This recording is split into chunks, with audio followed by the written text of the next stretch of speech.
ختم نبوت صلی اللہ علیہ وآلہ وسلم کی برکت سے جو اپنے محبوب صلی اللہ علیہ وآلہ وسلم کی مبارک دعوت کا کام امت کو ٹرانسفر کیا تھا، کنتم خیر امۃ اخرجت للناس تأمرون بالمعروف وتنہون عن المنکر وتؤمنون باللہ، تم سب سے بہترین امت ہو جو لوگوں کے نفع کے لیے نکالے گئے ہو، نیکی کا حکم دیتے ہو اور برائی سے روکتے ہو اور اللہ پر ایمان رکھتے ہو۔ ایمان کا ذکر اللہ تعالیٰ نے تیسرے نمبر کے اوپر کیا۔ پہلے نمبر پر نیکی کا حکم دیتے ہو، پھر برائی سے روکتے ہو اور اللہ پر ایمان رکھتے ہو۔ اس میں ایک لطیف سا اشارہ تھا کہ اللہ پر ایمان لانے کا حق وہی شخص ادا کر رہا ہے جو نیکی کا حکم دیتا ہے اور برائی سے روکتا ہے۔ جب تک یہ معاملہ نہیں ہوگا اس وقت تک اللہ تعالیٰ کے لیے اس کی کمٹمنٹ، حمیت شو نہیں ہوگی کہ اس کے لیے ترجیح اول اللہ کی ذات ہے۔ اسی لیے قرآن و سنت میں بے شمار جگہ اس چیز کو ایمفسائز کیا گیا، اور اس میں جو ضربۂ سنام ہے، ٹاپ آف دا لسٹ، وہ سورۃ العصر ہے، جس میں اللہ تعالیٰ نے کامیابی کے لیے 4 بنیادی شرائط بتائیں کہ کم از کم یہ جس میں ہوں گی وہ آخرت میں اللہ کے حضور کامیاب ٹھہرے گا۔ الا الذین آمنوا، پہلے تو اللہ تعالیٰ نے فرمایا کہ زمانے کی قسم ہے کہ پوری انسانیت گھاٹے میں ہے، یا زمانہ گواہ ہے اس بات پہ کہ پوری کی پوری انسانیت گھاٹے میں رہی ہے۔ اکثریت لوگ تو گمراہی ہوئے، انبیاء کرام کی دعوت پر بہت کم لوگوں نے لبیک کہا، لیکن جنہوں نے کہا ان کو اللہ تعالیٰ نے پھر ذکر کیا، والعصر ان الانسان لفی خسر، زمانہ گواہ ہے اس بات کے اوپر، قسم ہے زمانے کی کہ انسانیت اوورآل گھاٹے ہی میں ہے۔ الا الذین آمنوا، اب یہ وہ 4 شرائط شروع ہو رہی ہیں، سوائے ان کے جو ایمان لے آئے، وعملوا الصالحات، اور نیک اعمال کیے۔ یہ بہت آسان کام ہے جی، کیونکہ اگلے 2 کام اتنے مشکل ہیں، ان کی نسبت سے دیکھا جائے تو یہ بہت آسان کام ہے۔ ہاں اگر اسے آپ ایبسولوٹلی دیکھیں تو یہ بھی مشکل کام ہے۔ وہ اگلے 2 کام کون سے؟ نمبر 3، وَتَوَاصَوْا بِالْحَقِّ، اور حق بات کی وصیت کرتے رہے، وہی امر بالمعروف ونہی عن المنکر، یعنی نیکی کا حکم دینا اور برائی سے روکنا۔ اس میں بھی جو برائی سے روکنا ہے یہ زیادہ مشکل کام ہے۔ نیکی کا حکم آپ دیں، لوگ آپ کو ہار بھی بنائیں گے، جیسے ہی برائی کا ذکر آپ کریں گے کہ یہ کام نہ میں نے کرنا ہے نہ کسی کو کرنے دینا ہے، تو دیکھیں کہ وہی عاشقان رسول، وہی عاشقان توحید آپ کے مخالف ہو جائیں گے، جس کی سب سے نمائندہ مثال رسول اللہ صلی اللہ علیہ وآلہ وسلم کی مبارک ذات ہے۔ یعنی ایک شخص 40 سال تک مکے کے لوگوں کی آنکھوں کا تارا ہے، اور ایک دعوت توحید بلند کرنے کے اوپر یہ حال ہو گیا ہے کہ ان کو اپنی جان بچا کر رات کے وقت ہجرت کرنی پڑی ہے اسی شہر سے جہاں ان سے بڑھ کر کوئی محبوب نہیں تھا، اور اس کی سب سے بڑی نشانی یہ تھی کہ لوگ آپ کو صادق اور امین کہتے تھے، اور اپنی امانتیں، اس زمانے میں بینک تو نہیں ہوتے تھے، تو سیکیورٹی کے لیے آپ کے پاس رکھواتے تھے کہ بھئی یہاں جمع کروا دی تو سمجھو محفوظ ہوگی، یہ شخص نہ کسی کو دغا دے گا، نہ کسی سے جھوٹ بولے گا، نہ کسی کے ساتھ فراڈ کرے گا۔ تو اگر رسول اللہ صلی اللہ علیہ وآلہ وسلم کا یہ سٹیٹس ہے تو باقی تو شاہی کوئی نہیں، پھر سیدھی سی بات ہے۔ اور چوتھی شرط بتائی، وَتَوَاصَوْا بِالصَّبْرِ، پھر صبر کی تلقین بھی ساتھ کرنی ہوگی، یعنی یہ آپ کو ساتھ بتانا ہوگا کہ حق گوئی کا اینڈ رزلٹ جو ہے وہ تکلیف ہے، اس کے بغیر تو اللہ تعالیٰ نے چھوڑنا نہیں ہے۔ اس لیے آپ دیکھیں کہ انبیاء کرام علیہ السلام کے اوپر اتنی تکلیف آتی ہیں۔ یہ جو آپ کو وائزین بتاتے ہیں نا کہ اللہ کے راستے پر چلنے کا الٹیمیٹ انجام یہ ہے کہ انسان کو کوئی سکھ نصیب ہو جاتا ہے دنیا میں، تو یہ بالکل آپ کو غلط بتاتے ہیں۔ ہاں یہ بات درست ہے کہ دنیا میں آئی ہوئی تکلیف برداشت کرنا آسان ہو جاتا ہے، اور یہی ہے فی الدنیا حسنہ۔ فی الدنیا حسنہ کا یہ مطلب نہیں ہے کہ آپ کو تکلیف نہیں آئے گی، ورنہ تو انبیاء کرام علیہ السلام کو کوئی تکلیف نہ آتی، ان کے اہل البیت علیہ السلام کو کوئی تکلیف نہ آتی، ان کے جانثار صحابہ کرام علیہم رضوان کو کوئی تکلیف نہ آتی، لیکن ان کی تکلیفیں جب ہم دیکھتے ہیں تو ہم تو ان کے مقابلے میں شاہی کوئی نہیں۔ یہاں تو پھر بھی لاش گھر واپس آ جاتی ہے. آپ ذرا امیجن کریں کہ جو صحابہ کرام اور تابعین جنگ یرموک میں اور قادسیہ میں اتنی دور گھر سے 1000 کلومیٹر 1500 کلومیٹر گئے اور جو راستے میں بھی فوت ہوئے اور جو میدان جنگ میں شہید ہوئے تو ان کی قبریں وہیں بنتی تھیں. وہ لاشیں واپس نہیں آتی تھیں، نہ آ سکتی تھی، ظاہر ہے وہ پھر لاش ڈیکمپوز ہونا شروع ہو جاتی ہے. آج کل تو ہمارے پاس چونکہ ہوائی جہاز کا سفر ہے، ڈی فریزر موجود ہیں اور یہ سارے کے سارے سرد خانوں والا سلسلہ شروع ہے، تو اس لیے اس زمانے میں تو ایون امیر حمزہ آپ دیکھ لیں، وہ تو مدینہ شریف کے بالکل ساتھ غزوہ احد کا میدان ہے، ان کو مدینے میں نہیں لا کے دفن کیا گیا، وہیں احد کے میدان میں ان کی قبر بنی ہے. تو جہاں جہاں ہوتے تھے، جنگ یمامہ میں جو لوگ شہید ہوئے ہیں آپ دیکھیں، عمر سیریز میں انہوں نے فلمایا نہیں ہے، وہ جو صحابہ کرام 700 سے زیادہ تو حفاظ شہید ہوئے تھے، ان کی قبریں وہیں اسی میدان میں بنی ہیں. وہ جو جھوٹا کذاب تھا مسیلمہ کذاب، اس کے خلاف جو جنگ ہوئی، تو لاشیں گھر نہیں آیا کرتی تھیں. تو آپ اندازہ کریں، اس کا مطلب ہے کہ صحابہ کرام جب بھی گھروں سے نکلتے تھے تو وہ واقعی الوداعی ملاقات ہوتی تھی. وہ آپ والی نہیں جو آپ حج اور عمرے پہ جاتے ہیں، آپ تو ملاقات اس لیے کر کے جاتے ہیں نا کہ بتا کے جائیں کہ میں چلے آ جائیں، اور ساتھ یہ میسج دیتے ہیں کہ جب میں واپس آؤں گا تو پھر مبارک کے لیے میرے گھر آنا ہے، ادروائز میں پوری زندگی اپنے دل میں تیرے خلاف بغض چھپا کے رکھوں گا کہ تو آیا نہیں تھا مبارکباد دینے. لیکن ادھر تو بھائی معاملہ ہی کچھ اور تھا. تو یہ ختم نبوت صلی اللہ علیہ وآلہ وسلم کی برکت سے یہ جو کام شفٹ ہوا ہے، وتواصوا بالحق اور وتواصوا بالصبر، یا امر بالمعروف ونہی عن المنکر، یہ بہت مشکل کام ہے، یہ نبیوں والا کام ہے. لیکن اس کائنات کا سب سے بڑا انعام وہ ہے انبیاء کرام کا جنت میں پڑوس، جو انسان خود حاصل کر سکتا ہے محنت سے. اس سے بڑا بھی ایک انعام ہے لیکن وہ انسان محنت سے حاصل نہیں کر سکتا. وہ یہ ہے کہ انسان کو اللہ تعالیٰ پیغمبر بنا دے. یہ وہبی ہے، یہ کسبی نہیں ہے، یعنی اللہ کے عطا کرنے پر ہے. اس کے علاوہ جتنے بھی مراتب ہیں وہ محنت سے حاصل ہو سکتے ہیں. آپ دیکھیں، اگر صحابہ اور اہل بیت رضی اللہ عنہم اجمعین وعلیہم السلام اجمعین کو یہ اللہ تعالیٰ نے خصوصیت دی ہے کہ انہوں نے نبی الاسلام کا قرب پایا اور وہ امت میں بہترین لوگ ٹھہرے، لیکن جنت میں انہیں بھی رسول اللہ کا پڑوس ملنا ہے اور آپ بھی حاصل کر سکتے ہیں.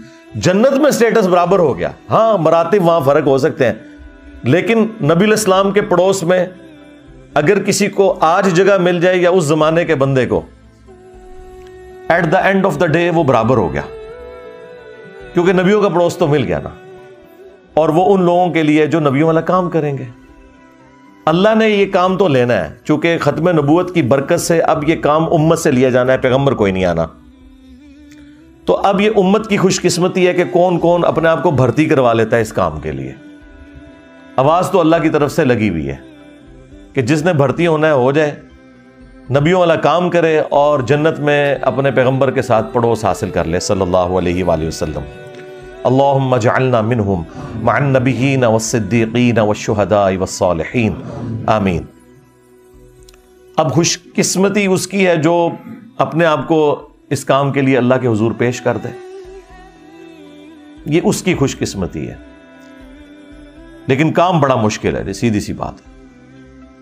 اگر یہ کام مشکل ہے تو اب جو لوگ یہ کام کر کے آپ کو آسانی میں نظر آ رہے ہیں نا، تو سمجھ لیں کہ یہ وہ کام نہیں کر رہے.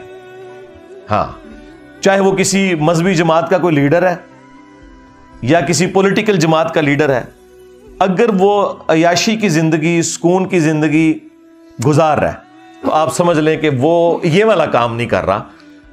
بظاہر آپ کو لگ رہا ہے کہ یہ والا کام کر رہا ہے، لیکن وہ یہ والا کام نہیں کر رہا، کیونکہ اس کام کے ساتھ وہ ساری تکلیف جڑی ہوئی ہیں. اگر وہ ان تکلیف سے نہیں گزر رہا اور دین کا کام کرنے سے اس نے اپنا دنیاوی سٹیٹس اتنا بلند کر لیا ہے کہ پہلے اس کے پاس ایک سائیکل بھی نہیں تھی اور آج اس کے پاس پراڈوز آ گئی ہوئی ہیں، لینڈ لوورز آ گئی ہوئی ہیں، اور پتہ نہیں کہڑی کہڑی گڑیاں نے منوس قسم دی ہیں، من تو نام نہیں ہونا دے آمدے تو کو سنتا رہنا. تو اگر یہ گاڑیاں آ گئی ہیں اس کے پاس اور اس کا سورس آف انکم کوئی بھی نہیں ہے سوائے اس کے کہ وہ دین سے کھا رہا ہے، تو آپ سمجھ لیں کہ وہ نبیوں والے طریقے پہ نہیں ہے. اگرچہ انبیاء کرام علیہ السلام بھی دعوت و تبلیغ میں جب مشغول ہوتے تھے تو ان کا بھی سورس آف انکم بیت المال ہوتا تھا، لیکن وہ اس سے جدادیں نہیں بناتے تھے۔ ورنہ مجھے بتائیں کہ نبی علیہ السلام وفات تک فاقوں میں کیوں رہے ہیں؟ غزوہ خیبر کے بعد تو اللہ تعالیٰ نے اتنی وسعت دے دی تھی، پھر خمس بھی رکھ دیا گیا مال غنیمت، لیکن بخاری مسلم اٹھائیں، ہماری ماں سیدہ عائشہ سلام اللہ علیہا کہتی ہیں کہ نبی علیہ السلام کی وفات تک ہماری یہ حالت تھی کہ بعض اوقات 1 مہینہ، بعض اوقات 2، بعض اوقات 3 مہینے، یعنی ہم چاند ان کا نکلتے ہوئے دیکھتے تھے اور ہمارے گھر میں چولہا نہیں جلتا تھا، پکانے کے لیے کوئی چیز نہیں ہوتی تھی، 2 کالی چیزوں پہ کھجور اور پانی کے اوپر گزارا ہوتا تھا، اور وہ بھی یہ نہ سمجھیں کہ کوئی ٹنوں ٹن کھجوریں ہوتی تھیں یا میٹھا پانی۔ اس زمانے میں تو بڑا مشکل کام تھا، کئی کلومیٹر سے بھر کے لانا پڑتا تھا، یہ بورنگ والا سسٹم تو نہیں تھا، تو 2 کھجوریں صبح 2 شام کے وقت، اور وہ بھی کبھی نہیں ملتی تھی۔ آپ اندازہ کریں اس طرح کی جو صورتحال ہے، ہم اپنی زندگی کو دیکھیں اور رسول اللہ صلی اللہ علیہ وآلہ وسلم کی مبارک زندگی کو دیکھیں تو آپ کو زمین و آسمان کا فرق نظر آئے گا اس حوالے سے۔ تو آج اگر کسی نے دینی سٹیٹس سے اتنا کچھ حاصل کر لیا ہے تو آپ سمجھ لیں کہ اس نے دین کو سورس آف انکم بنایا ہوا ہے، جس سے اپنی جائیدادیں بنا لی ہیں۔ اور انبیاء اکرام کے بارے میں آپ سورۃ الاعراف میں تفصیل کے ساتھ ہر پیغمبر کا جب ذکر آیا نا تو اس نے اپنی امت کو ایک ہی درس دیا ہے، لا اسألکم علیہ اجرا، اس دعوت و تبلیغ کے بدلے میں میں تم سے کوئی اجر نہیں مانگتا، میرا اجر میرے رب کے حضور پکا ہے۔ یعنی وہ یہ نہیں کہتے تھے کہ آپ ہمیں اس کے بدلے کچھ دیں، نہیں، وہ کہتے تھے ہمارے رب کے حضور اجر پکا ہو گیا۔ تو اللہ تبارک و تعالیٰ نے اپنے محبوب صلی اللہ علیہ وآلہ وسلم کی امت کو جو یہ کام ٹرانسفر کیا ہے، یہ نبیوں والا کام ہے، اور اسی کام کی وجہ سے اس امت کی فضیلت ہے۔ آپ اکثر یہ سنتے ہیں نا کہ جی امت محمدیہ صلی اللہ علیہ وآلہ وسلم بڑی فضیلت والی امت ہے، تو اس کو وہ رسول اللہ کی مبارک ذات کے ساتھ ریلیٹ کرتے ہیں کہ شاید اس وجہ سے کہ نبی علیہ السلام کا مرتبہ بہت بلند ہے انبیاء کرام میں، اس وجہ سے نہیں ہے، اس وجہ سے ہے کہ نبی صلی اللہ علیہ وآلہ وسلم پر اللہ تعالیٰ نے ختم نبوت کر کے نبیوں والا کام نبی علیہ السلام کی امت کو شفٹ کر دیا۔ اصل میں یہ جو کام شفٹ ہوا ہے نا نبیوں والا، اس کی وجہ سے اس امت کا مرتبہ اگلی امتوں سے بڑھ کر ہو گیا کہ وہ جو انڈیویجول لیول کے اوپر انبیاء کرام مختلف علاقوں میں قوموں میں آتے تھے اور وہ دعوت و تبلیغ کا کام کرتے تھے، ان کے جانثار ساتھی ان کے ساتھ ہوتے تھے، لیکن نبی علیہ السلام کے کیس میں آپ کے دنیا سے تشریف لے جانے کے بعد یہ پوری لیگیسی ٹرانسفر ہوئی ہے آپ کی امت کے اندر، چونکہ کام نبیوں والا ملا، لہٰذا یہ پوری کی پوری امت بنی اسرائیل کے پیغمبروں کی طرح ہے۔ یہ جو اکثر وہ کہتے ہیں نا جی ان کا مرتبہ جو ہے وہ نبیوں کی طرح ہے، مرتبہ نہیں ہے، انبیاء کے تو مرتبے کو کوئی پہنچ نہیں سکتا۔ انبیاء کرام علیہ السلام کا جو سٹیٹس تھا دعوت و تبلیغ کا، وہ والا اس امت میں ٹرانسفر ہوا ہے، اس کی وجہ سے یہ امت اگلی امتوں سے ممتاز ہے۔ جس طرح اگلی امتوں میں ہر قوم، قبیلے اور علاقے میں الگ سے پروفٹ آتا تھا، اس امت میں اب وہ پروفٹس نہیں آئیں گے، بلکہ اللہ تعالیٰ وقتاً فوقتاً ہر جگہ اپنے بندوں کو اٹھائے گا جو نبی نہیں ہوں گے، نبی کے امتی ہوں گے، لیکن وہ کام پیغمبروں والا کریں گے، اور کام اتنا بڑا کریں گے کہ اگر آپ اس کا والیوم چیک کرنا شروع کر دیں نا تو اگلے انبیاء کرام کی جو محنت کا والیوم ہے اس سے یہ بہت بڑا والیوم ہے، والیوم کے اعتبار سے۔ یعنی حضرت نوح علیہ السلام نے 950 سال میں جو محنت کی ہے تو ان کی کشتی کے اندر صرف 78 لوگ بیٹھے ہوئے تھے، اور یہاں ختم نبوت کی برکت سے 350-400 بندہ تو یہاں بیٹھا ہوا ہے اس وقت، اور یہ بھی کسی نبی کی موجودگی میں نہیں، نبی کو دنیا سے گئے ہوئے آلموسٹ 1400 سال ہو چکے میں، تو یہ ختم نبوت کی برکت آپ کو نظر آئی، اور دعوت بھی وہی ہے، اسی پیٹرن کے اوپر ہے، زیرو ٹالرنس توحید کے اوپر۔ یعنی اگلی امتوں کا یہ حال تھا کہ حضرت موسیٰ علیہ السلام 40 دن کے لیے آلموسٹ گئے ہیں کوہ طور پر، اور پیچھے 70,000 ان کے صحابہ جو ساتھی تھے مرتد ہو گئے. انہوں نے بچڑے کا ماڈل بنا کے اس کی پوجا شروع کر دی. ایک دن میں 70,000 وہ قتل ہوئے، اور عام انسان نہیں، حضرت موسیٰ کے اصحاب. لیکن اللہ نے ان کی توبہ قبول کر لی. وہ قرآن میں ہے کہ توبہ قبول ہو گئی، لیکن کہا گیا کہ توبہ یہ ہے کہ قتل کیے جائیں گے. دنیا میں اب ان کو رہنے کا حق نہیں ہے، اب ان کو جنت ملے گی لیکن دنیا میں ان کی گردنیں اترے گی. اور ادھر دیکھیں نبی علیہ السلام کو تشریف لے جائے ہوئے 1400 سال تقریباً گزر چکے ہیں، لیکن توحید اسی طریقے سے ٹنا ٹن ہے، زیرو ٹالرنس ہے. اور اگر کسی کو سمجھ نہیں آ رہی نا تو ہمارے پلیٹ فارم کی برکات دیکھ لے اور بتائے کہ اس توحید میں کوئی شخص کوئی حرف کوئی کلام کر کے بتائے کہ قرآن میں جو اللہ تعالیٰ نے جس پیشن سے توحید بیان کی ہے، جو نبیوں والی توحید ہے، شیطانی بابوں والی توحید نہیں، شیطانی توحید نہیں بلکہ رحمانی توحید، اس کے اوپر میں تفصیلی کئی ایک ویڈیوز میں بول چکا ہوں. تو یہ برکت ہے ختم نبوت کی. بخاری مسلم میں حدیث ہے قیامت والے دن کئی انبیاء اس حال میں آئیں گے، کسی کے ساتھ 4 امتی، کسی کے ساتھ 3، کسی کے ساتھ 2، کسی کے ساتھ 1، اور کسی کے ساتھ ایک بھی نہیں ہوگا. ایک بھی امتی نہیں ہوگا جو ایمان لایا ہو. اب اس اعتبار سے ذرا اس امت کو دیکھیں تو آپ برکات دیکھ لیں. بخاری مسلم دونوں میں حدیث ہے، نبی علیہ السلام نے فرمایا کہ جنتیوں کا نصف میری امت سے ہوگا. ہاں، اور ایک اور حدیث ہے بخاری و مسلم میں، نبی صلی اللہ علیہ وآلہ وسلم نے فرمایا کہ اگلے انبیاء پہ جو لوگ ایمان لے کر آتے تھے ان کے معجزات کی وجہ سے لاتے تھے. مجھے اللہ نے وحی کا معجزہ دیا یعنی قرآن. میں اللہ سے امید کرتا ہوں کہ سب سے زیادہ جنت میں جانے والے پیروکار میرے ہوں گے، کیونکہ میرا معجزہ سب سے بڑا ہے. یہ نبی علیہ السلام کا معجزہ قرآن، ٹھیک ہے. اور یہ اتنا بڑا معجزہ ہے کہ یہ اتنی لاڈلی کتاب ہے کہ اس سے پہلے کوئی کتاب اللہ نے محفوظ بھی نہیں کی، اور وہ بھی ختم نبوت کی برکت سے ایسا ہوا کہ چلو نبی تو دنیا میں موجود نہیں ہے، لیکن نبی کا خلیفہ، نبی کا وصی، نبی کا سلیبس وہ اللہ تعالیٰ نے محفوظ کر دیا. انا نحن نزلنا الذکر وانا لہ لحافظون، سورۃ الحجر آیت نمبر 9. بے شک اس الذکر قرآن یاد دہانی کو ہم نے نازل کیا، ہم ہی اس کی حفاظت فرمانے والے ہیں. تو اس کو اللہ تعالیٰ نے قیامت تک کے لیے محفوظ کر دیا تاکہ کوئی شخص یہ گلا نہ کر سکے کہ ہم نے تو پیغمبر کا زمانہ پایا ہی نہیں، ہمیں تو پتہ ہی نہیں تھا حق کیا ہے.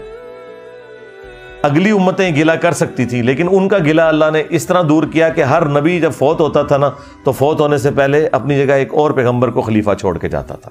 اب ختم نبوت کی برکت سے اس امت میں تو نبی نے آنا کوئی نہیں ہے، تو اللہ تعالیٰ نے نبی علیہ السلام کا خلیفہ قرآن چھوڑ دیا، اور سنت یا صحیح الاسناد احادیث اسی کی تفسیر ہے. اصل میں تو خلیفہ قرآن ہے. اور امت کا یہ حال ہے کہ امت کی اکثریت بشمول علماء کے قرآن انہوں نے ترجمے سے پڑھا ہی نہیں ہے. اگر پڑھا بھی ہے تو انہوں نے قرآن کو اپنا امام نہیں مانا کہ قرآن کو ہم اس لیے پڑھیں کہ ہم نے قرآن کے مطابق اپنے عقیدے کرنے ہیں، بلکہ انہوں نے یہ کیا کہ ہم قرآن اس لیے پڑھیں کہ اپنے جو بزرگ بابوں کے عقیدے ہیں نا وہ قرآن میں کہاں ثابت ہوتے ہیں، اور قرآن کی کون سی آیات جو ہیں وہ ہمارے بزرگوں کے عقائد کے خلاف ہے تو ان کا ہم جھوٹا جواب تلاش کرنے کی کوشش کریں. جس کا سب سے بڑا ثبوت ہے کہ 10-10 20-20 30-30 جلدوں کے اوپر قرآن کی تفسیریں لکھ کے لوگ مر گئے، اور حالت یہ ہے کہ پہلے صفحے پہ لکھا تھا ایاک نعبد و ایاک نستعین، اور اس کی تفسیر میں انہوں نے لکھا کہ یا علی مدد بھی ثابت ہے، ہاں یا عبد القادر جیلانی بھی ثابت ہے.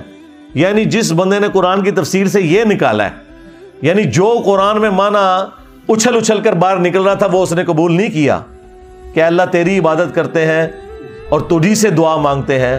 ایک تو ظاہری اسباب ہے، وہ تو قرآن میں حکم ہے وَتَعَاوَنُوا عَلَى الْبِرِّ وَالتَّقْوَى وَلَا تَعَاوَنُوا عَلَى الْإِثْمِ وَالْعُدْوَانِ، لیکن ایک ہے دعا کرنا جو اللہ کے ساتھ خاص ہے. تو اب مجھے بتائیں انہوں نے کیا تفسیر لکھی، اور توحید نہیں اگر تو باقی تو ساری چیزیں فارغ ہیں. نہ کسی کی محبت رسول قیامت کے دن اسے نفع دے گی، نہ محبت اہل بیت، نہ محبت صحابہ کرام. ہاں دنیا میں ضروری ہے آپ کو نفع دیں گی کہ چندہ آپ کو زیادہ مل جائے گا، ٹھیک ہے. دنیا پہ آپ ختم نبوت کے نام کے اوپر ڈرامہ بازی کریں، چندے ہتھیائیں لوگوں سے، اور عقیدوں میں آپ کے شرک پایا جاتا ہے، اس ختم نبوت کو چاٹنا ہے جس میں شرک پایا جاتا ہے؟ کیا رسول اللہ دنیا میں اس لیے آئے تھے؟ آپ نے اپنی نبوت کا پیغام یہ لوگوں کو دیا تھا کہ میری وفات کے بعد جو ہے وہ قبر والوں سے مانگنا شروع کر دینا اور پھر ساتھ ختم نبوت کے نعرے بھی لگانا؟ اول چیز توحید ہے، اس کے بعد ختم نبوت اور پھر باقی ساری چیزیں. اور ختم نبوت پہ بھی چشتی رسول اللہ، اشعری رسول اللہ کے بعد تو ہم نے ان کو کتنا ایکسپوز کر دیا، ان کے پاس تو بھاگنے کی جگہ ہی کوئی نہیں ہے. تو یہ سارے کے سارا ڈرامہ بازی چل رہی تھی. اور چونکہ حکومتوں میں یہ لوگ بیٹھے ہوتے تھے، کوئی حق بات کرتا تھا اسے قتل کروا دیتے تھے. یوٹیوب، سوشل میڈیا ہے نہیں تھا کہ بات لوگوں کی دوسرے لوگوں تک پہنچتی. یہ تو اللہ تعالیٰ نے چونکہ نشت ثانیہ اسلام کی کرنی ہے، قیامت سے پہلے امام محمد بن عبداللہ المہدی رضی اللہ تعالیٰ عنہ علیہ السلام کے ذریعے اللہ تعالیٰ نے دنیا پہ اسلام کا غلبہ کرنا ہے. اس کے لیے پھر اللہ تعالیٰ نے راہ ہموار کی.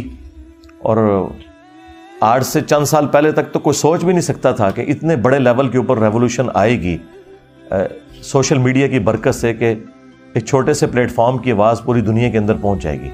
اور وہ آپ دیکھ رہے ہیں اللہ کے فضل سے. اور کیا حالت ہے کہ مجھے تو اب نظر آ رہا ہے کہ باقی تو کسی کی کوئی بات دین کے اوپر سننے کے لیے تیار ہی نہیں ہے.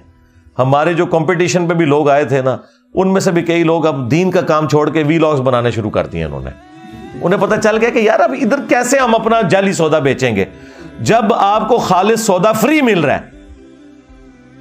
اور وہ اتنا خالص ہے کہ اس کا ٹیسٹ لوگوں کو بتا رہا ہے کہ باقی سب لوگ فراڈ کر رہے ہیں، تو اب لوگوں نے کیوں وہ فراڈ والی چیزیں لینی ہیں؟ تو جو دو چار لوگ بچ گئے ہیں مجھے گالیاں نکالنے والے، انہیں بھی میں مشورہ دوں گا کہ آپ جو ہے نا، آپ بھی کیلے صحیح طریقے سے رکھنے کا طریقہ، ہاں، کھیرا کاٹنے کا مدنی طریقہ، یہ چیزیں لوگوں کو سکھایا کریں. دین کا کام چھوڑ دیں یار. آپ لوگوں کا یہ کام ہی نہیں. کیوں؟ ہمارے اس پلیٹ فارم کی برکت سے نہ صرف لوگوں میں یہ اویئرنیس آئی ہے کہ سچائی وہ ہے جو یہاں سے بیان ہو رہی ہے، اس سے بڑھ کر یہ کہ لوگوں میں یہ اویئرنیس آئی ہے کہ باقی جو کچھ بیان کر رہے ہیں نا وہ فراڈ ہی کر رہے ہیں. میرا یہ دعویٰ ہے کہ اس پلیٹ فارم کی برکت سے اب یہ حالت ہے کہ لوگ اگر قرآن و سنت بھی بیان کریں گے نا ہمارے مقابلے پر آ کے، تو آڈینس نہیں ماننے کے لیے تیار ہوگی. وہ کہے گی کہ یہ جھوٹ ہی بول رہے ہیں، کوئی اس طرح کی آیت نہیں ہوگی جب تک کہ وہ خود دیکھ نہ لیں.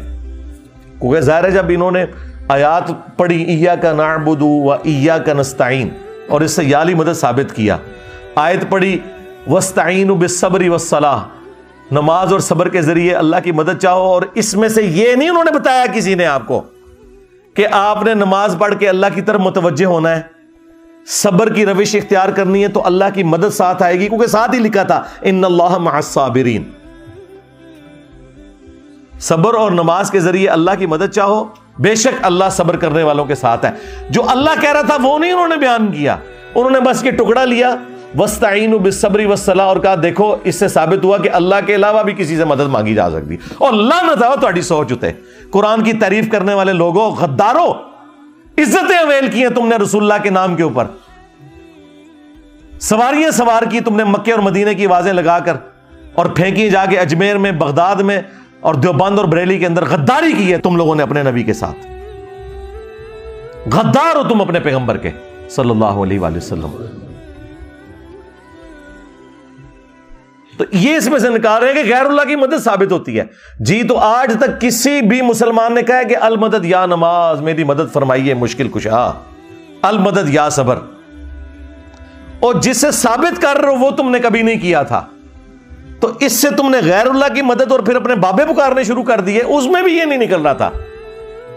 وہ ساتھ ہی اللہ نے کہہ دیا ان اللہ مع الصابرین، اللہ صبر کرنے والوں کے ساتھ ہے. جو نماز اور صبر کی روش اختیار کرے گا اللہ کی مدد اس کے لیے آئے گی. اس میں سے غیر اللہ کی مدد کہاں سے ثابت ہو گئی؟ آپ اندازہ لگائیں، یہ تمام بریلوی علماء چاہے پرانے بزرگ ہوں یا نئے اس آیت کو ٹاپ آف لسٹ بیان کرتے ہیں غیر اللہ سے مدد کے لیے. تمام شیعہ علماء جو توحید کا جنازہ نکالنے کی کوشش کرتے ہیں ان کو میں نکال رہا ہوں، جو موحد ہے، جو توحید کا جنازہ نکالنے والے لوگ ہیں، وہ اس کو پہلے نمبر پہ پیش کرتے ہیں. اس سے ان کے علمی لیول کا آپ اندازہ لگا لیں کہ انہوں نے اور آپ کو دین کا کیا سکھانا ہے.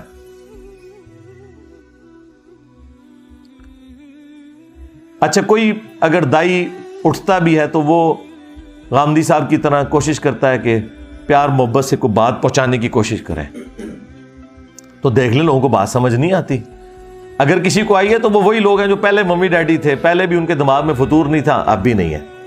لیکن جو کٹر قسم کی پبلک ہے, بریلوی, دیوبندی, اہل حدیث, شیعہ, ان کا تو اس لیول کے اوپر مینٹل ماڈل بن چکا ہے کہ ان کو توڑ کے بھی آپ دوبارہ بنائیں نا, پھر بھی آپ ان کے دماغ میں قرآن و سنت داخل نہیں کر سکتے. لیکن اللہ کے فضل سے ہمارے اس پلیٹ فارم نے آپ دیکھیں کیا دنیا میں تبدیلی آپ کے سامنے نظر آ رہی ہے. اب دنیا میں ہر دینی پلیٹ فارم پتہ ہے دین کی خدمت کیا کر رہا ہے, رپلائی ٹو انجینئر محمد علی مرزا. ہاں آپ دیکھ لیں, جس ٹاپک پہ میں بولتا ہوں نا, میری تصویر لگا کے نا اس ٹاپک کے اوپر اگلا بات کرتے ہیں. یعنی میں بتاؤں گا کہ دین کی کون سی بات آپ نے بیان کرنی ہے. آج اسلام پہ اتنا مشکل وقت آیا. آپ کے پڑوسی ملک میں ایک شخص جس کی دنیا میں سب سے ٹاپ پہ ویورشپ ہے, دھروو راٹھی, اس نے اسلام کے اوپر انجانے میں, بدنیتی کے ساتھ نہیں, ایک حملہ کر دیا عقیدہ توحید کے اوپر. کدھر مر گئے ہیں علماء؟ کسی بڑے عالم دین کی کوئی ویڈیو دیکھی ہے کہ اس نے جو پوائنٹ اٹھائے ہیں اس کا جواب دیا ہو؟ ہمیں یہ کہتے تھے نا جی غیر مسلموں کو جواب دیں, جی انجینئر صاحب ہمیں چھوڑ دیں. جی آپ کو کچھ چھوڑ دیں, آپ بھی غیر مسلم ہیں. ہاں بریلویوں سے پوچھیں کہ دیوبندی کیا ہے, دیوبندیوں سے پوچھیں ذرا بریلوی کیا ہے, اہل حدیث سے پوچھیں کہ یہ کیا ہے, ان سے اہل حدیث کے بارے میں پوچھیں. نہ یقین ہے تو المحنت علی المفند پڑھ لیں, حسام الارمین پڑھ لیں, احکام شریعت پڑھ لیں. تو ہم غیر مسلموں کے بارے میں ہی کام کر رہے ہیں. ہمارے نزدیک تو آپ مسلمان ہیں, لیکن آپ چونکہ ایک دوسرے کو غیر مسلم کہتے ہیں, لہٰذا ہم آلریڈی غیر مسلموں کے بارے میں ہی کر رہے تھے. ہاں اب وہ غیر مسلم جو ادر دین اسلام والے غیر مسلم ہیں, انہوں نے جب اسلام پہ حملہ کیا تو یہ کدھر مرے پڑے ہوئے ہیں؟ کسی نے کوئی پوائنٹ ٹو پوائنٹ اس کا جواب دیا؟ اور سرکار ان کی کمپیٹنسی نہیں, انہوں نے قرآن پڑھا ہو تو جواب دینا, انہوں نے سنت پڑھی ہو تو ایک ایک پوائنٹ کا جواب دینا. میں اب بھی بات کرتا ہوں, جو میں نے ریکارڈنگ کروا دی نا 1.5 گھنٹے کے اندر, اس کو دیکھ کے رٹا مار کے کوئی ریپروڈیوس بھی نہیں کوئی مفتی کر سکتا. ٹائم قیامت تک جائے اسی طریقے سے پوائنٹ ٹو پوائنٹ رٹا مار کے میرے لیکچر نو. توفیق بھی اٹھ گئی ہوئی ہے. اب ان کی توفیق صرف یہ ہے کہ انہوں نے بنو امیہ کی خدمت کرنی ہے, ان کی توفیق یہ ہے کہ انہوں نے اپنے بابوں کے مزارات کا دفاع کرنا ہے. اسلام کے ساتھ ان کا کوئی لینا دینا نہیں, سیدھی سی بات ہے.